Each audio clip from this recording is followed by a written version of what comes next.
स्वर्गीय अजित दादा की plane crash में मौत होना एक साजिश होना मुमकिन है। ममता बनर्जी सीएम पश्चिम बंगाल।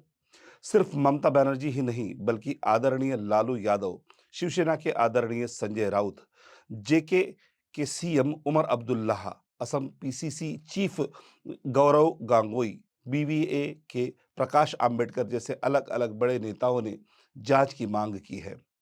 कुछ दिनों से यह बात साफ होती जा रही थी कि अजित दादा और बीजेपी के रिश्तों में दूरियां बन रही है। अजित पवार के बीजेपी के खिलाफ जो बयान आए थे, उनमें से एक बयान सीधा मोदी के खिलाफ था।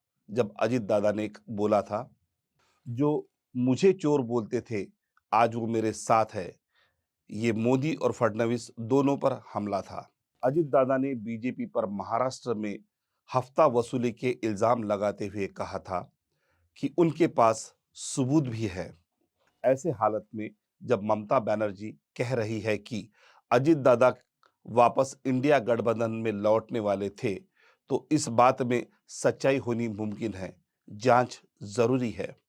अजित दादा के साथ बीजेपी के विरोध की बड़ी वजह अजित दादा का सेक्युलर होना भी था। मैं अजित दादा की रियासत के खिलाफ हूं, मगर उनके सेक्युलरिज्म पर कोई सवाल नहीं था। क्या अजित दादा कोई बड़ी बगावत की तैयारी कर चुके थे? क्योंकि अजित दादा को साइडलाइन किया जा रहा था, यह भी साफ होता जा रहा है। यह भी मुमकिन है कि महाराष्ट्र में बीजेपी सरकार के भ्रष्टाचार के खिलाफ अजित दादा ने पक्के सबूत जमा कर लिए थे। अजित दादा की मौत शक के घेरे में है और यह शक दूर होना जरूरी है। अजित दादा की मौत से किसको फायदा है? अजित दादा के विधायकों का क्या होगा? इतने सवाल जो खत्म नहीं होंगे। महाराष्ट्र में सियासत की साजिश भारत देख रहा है। किस तरह से विधायकों को असम ले जाया गया था, यह आज भी याद है।